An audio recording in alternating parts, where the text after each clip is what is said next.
नमस्कार दोस्तों, स्वागत है आप लोगों का देवी देवताओं का YouTube चैनल द सनातन ज्ञान में। कैसे हैं दोस्तों आप सब। दोस्तों आज की इस वीडियो में हम जानने वाले हैं कि आखिर पूजा पाठ करने वाले लोग दुखी क्यों रहते हैं, जो ज़्यादा पूजा करते हैं वो दुखी क्यों रहते हैं। और यदि आप भी पूजा पाठ करते हैं और आप भी दुखी रहते हैं तो इस वीडियो को अंत तक जरूर देखना, ताकि दोस्तों आप दुखी रहने का कारण जान पाए। दोस्तों बहुत लोगों के मन में यह भी सवाल आता है कि जो लोग नास्तिक है वो भगवान की ज़्यादा पूजा पाठ नहीं करते हैं, फिर भी वह जीवन में इतने सुखी रहते हैं, जबकि जो लोग दिन रात ईश्वर की भक्ति में डूबे रहते हैं, ज़्यादा पूजा पाठ करते हैं, उनके जीवन में ज़्यादा दुख और परेशानी आती है। आखिर ऐसा क्यों? क्या भगवान अपने भक्तों के जीवन में इसलिए समस्या और दुख देते हैं कि वो उनके भक्त हैं? क्या वे अपने भक्तों की परीक्षा लेते हैं? जबकि भक्त भगवान की पूजा इसलिए करते हैं दोस्तों कि उनके जीवन में आने वाले दुख और तकलीफ कट सके, उन्हें जीवन में सारी सुख मिले। तो इस सवाल का जो जवाब है वो मैं आपको इस वीडियो में देने जा रहा हूँ। ऐसा क्यों होता है कि ज्यादा पूजा पाठ करने वाले लोग ज्यादा दुखी रहते हैं?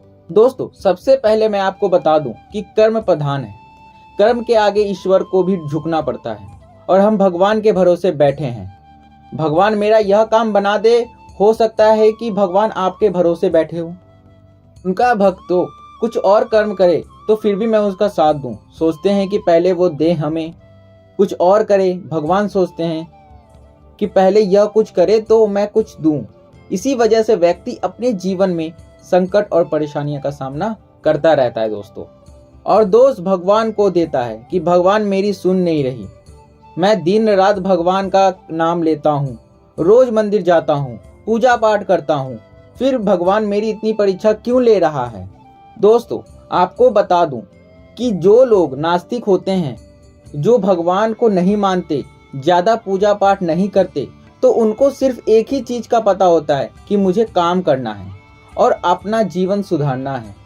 जितना काम करूँगा उतना पैसा आएगा, काम करूँगा तभी सारी सुविधाएं, सुख सुविधाएं मिलेगी, काम करके जीवन में सफलता मिलेगी। यानी मैं करूँगा तभी जीवन में चीज़ें होंगी, वरना नहीं होंगी। लेकिन दोस्तों जो लोग भगवान को मानते हैं वो अपने आप को आगे ना रखते हुए भगवान को आगे रखते हैं। वही लोग भगवान को चाहेंगे। वो चाहें तो मेरी गरीबी मिटा सकते हैं, भगवान चाहे तो मुझे गाड़ी बंगला पैसा सब दे सकते हैं, भगवान चाहेगा तो मेरे जीवन में कोई भी परेशानी नहीं आएगा। हर चीज़ में वो भगवान को आगे लाते हैं दोस्तों, हर चीज़ में वो भगवान के भरोसे बैठे रहते हैं दोस्तों। तो वो भगवान को भरोसे ही छोड़ देता है। तो दोस्तों ऐसा नहीं होता है कि अगर आप भगवान की पूजा पाठ करेंगे तो पैसों की बारिश होगी। दोस्तों ऐसा होता तो सब लोग अपना काम धंधा छोड़कर सिर्फ भगवान के सामने ही सारा दिन बैठे रहते कि पैसा तो अपने आप ही मिल जाएगा, काम करने की जरूरत ही क्या है। भगवान चाहेगा तो कहीं से गड़ा हुआ धन मिल जाएगा, हर चीज़ आसान हो जाएगी, घर में अनाज भर जाएगा। तो जिन लोगों की ऐसी सोच होती है कि भगवान चाहे तो सब कुछ दे सकता है, जिन लोगों की ऐसी धारणा होती है वह गलत है दोस्तों। तो दोस्तों सबसे पहले यह जानते हैं कि जो लोग भगवान की भक्ति करते हैं, पूजा पाठ करते हैं, वो हमारी मदद कैसे करते हैं। भगवान हम सब पर कृपा करते हैं दोस्तों जब हम कर्म करेंगे तो भगवान हमें बरकत देते हैं। मान लीजिए कि आपके घर में पहले आटा 10 दिन तक चलता था, लेकिन अब आप पूजा पाठ करने लगे, भगवान की भक्ति करने लगे, तो वही आटा 20 दिन तक चलने लगा। एक और एग्जांपल बताती हूँ दोस्तों कि मान लीजिए आपकी सैलरी 10,000 है। पहले आपके घर के खर्च में पूरी सैलरी खत्म हो जाती थी, बल्कि कम पड़ जाती थी। लेकिन जब हम भगवान की भक्ति करते हैं तभी सैलरी में हमारा घर बहुत अच्छे से चल जाता है, फिजूल खर्च बंद हो जाती है, रोज बीमारी में पैसा लगना कम हो जाता है। इसी वजह से इसी सैलरी में आपका घर अच्छे से चल जाता है दोस्तों, बल्कि इतने में पैसों में घर में बरकत भी बनी रहती है। यह काम भगवान करते हैं। भगवान आपकी मदद तब करते हैं जब आप खुद अपने आप ही मदद करते हैं, यानी यही सही दिशा में कर्म करते हैं। इसी कारण नास्तिक लोग आलसी लोगों से ज्यादा सुखी होते हैं, क्योंकि वो भगवान के भरोसे नहीं बैठे रहते हैं, वे स्वयं कर्म करते हैं और आगे बढ़ते हैं। जबकि आलसी लोग सब भगवान पर छोड़ देते हैं।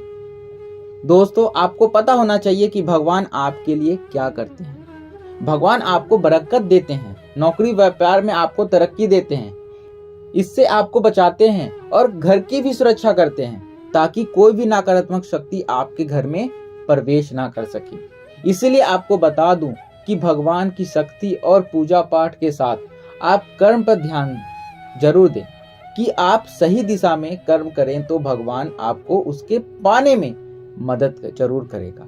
लेकिन दोस्तों अगर आप बैठे बैठे सारी चीज आप भगवान से मांगेंगे तो वो आपको भगवान कभी नहीं दे सकते। इसीलिए कर्म करो और साथ ही भगवान की भक्ति करो, फिर आप देखिए कितनी जल्दी आप सफलता की ऊंचाइयों को प्राप्त करेंगे। आपके जीवन में खुशियां ही खुशियां होंगी। दोस्तों आपको यह जानकारी कैसी लगी? अगर आप लोगों को यह जानकारी अच्छी लगी है दोस्तों, और अगर आप देवी देवताओं को मानते हैं, भगवान भोलेनाथ को मानते हैं, तो इस वीडियो को लाइक करके चैनल को सब्सक्राइब कर देना ताकि इसी तरह का ज्ञान की बातें और सुविचार जानकारियां आप लोगों के लिए हम ला पाए और ऐसे सुनकर आप जागरूक हो पाए। तो मिलते हैं हम अगली वीडियो में दोस्तों नई जानकारी के साथ।